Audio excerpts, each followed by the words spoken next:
Welcome to the Stepping Bricks YouTube channel. My name is Dr. Giuseppe Paladini. I'm the founder of Stepping Bricks, one of the leading UK companies in training people about investing in property. Subscribe to the YouTube channel. We have hours of training on this YouTube channel. Today we're going to talk about, is it better to buy one big property or multiple smaller properties?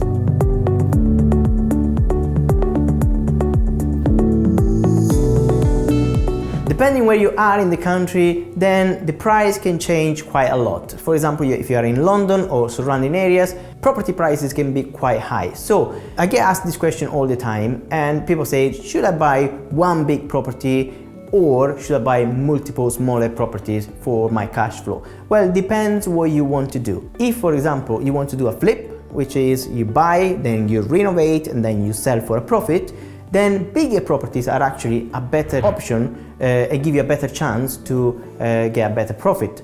But if you're planning to keep, so buy, refurbish, refinance, and then rent, then I would say split it into smaller properties. So if you have a big chunk of deposit, then don't buy just one property, buy smaller properties, more than one. Now, why would I advise people to do that, or would I suggest to investors to do that instead of buying one big property?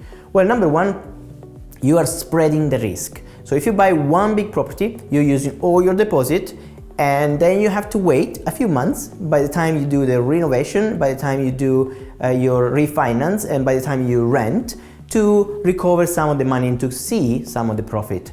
Also, the risk is quite high on one big project, because if things goes wrong, and sometimes they do go wrong, then basically it's game over. You just use all your deposit for one project. However, if you split your deposit into 3, 4, 5 properties, depending on how big is your deposit, just as a rule of thumb, if you have 100k, you can probably split it into 3 or 4 deposits, depending on how much you're paying for a property. Just as an estimate, if you have a property that is £80,000 to £100,000, then you need 25% deposit for a buy-to-let, and that's why you calculate 3 to 4 deposits for 100k cash pot that you have.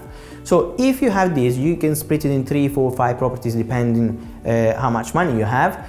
Then you can spread the risk across these 4 or 5 properties. If one property takes a bit longer to renovate, the others are already producing money, which means you can then sustain, or you can afford to spend a little bit more time or money on the project number one, let's say they took a bit longer. So to answer in a nutshell this question, I would say if you're planning to do a flip, then by all means target more expensive properties, because when you increase the value, when you force and you push the value of that property up, then the profit is much higher than if you buy a property of 80k or 100k. If you buy a property of 80k, maybe you are increasing by 10, 20k the value, so the profit margin is not a lot. But if you buy a property of 300, 400, £500,000, then of course, if you add an extra bedroom, or if you add an extension, you're pushing the value up, you're increasing by 75, £100,000 the value of the property. So that gives you a better profit. And that's why I say,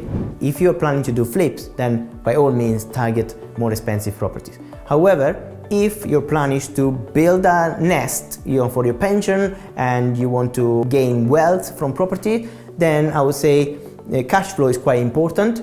So split it into 3, 4, 5 projects, and then each of the projects can be a good source of income for yourself. Whether you're planning to have a second source of income or replacing your 9-to-5 job, it doesn't matter. This is a better strategy for property investors and not property developers that want to buy, renovate, and sell. So flip a property. Now, what type of properties would you buy if you split into 3, 4, 5 properties?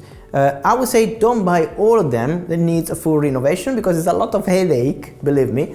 But you can do a mix. Some properties are ready to move in, so work-in conditions. You can rent them straight away from day one, and then you can already earn some money from the rent. Some property needs some more renovation, so I would say mix these. Maybe get 1 or 2 with full refurb needed, and because then you need more money to put into the refurb project, and then the others just ready to move in, so working conditions. So that means you have rent straight away, And with that rent, you can also pay on a payment plan, let's say a new kitchen on project number 1 or project number 2, a new bathroom, etc.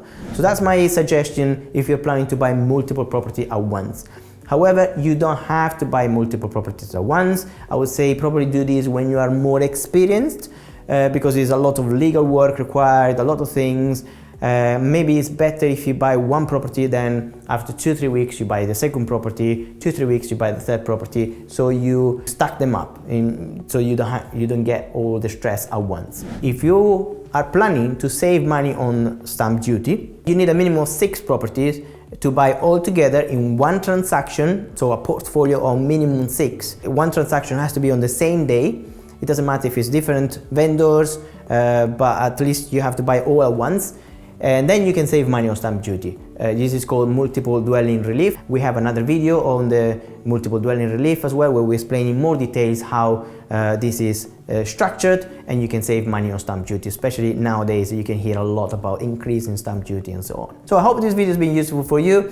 If you like, just comment below, like and share the video to whoever might be interesting for, and then I'll see you in the next video. Bye bye for now.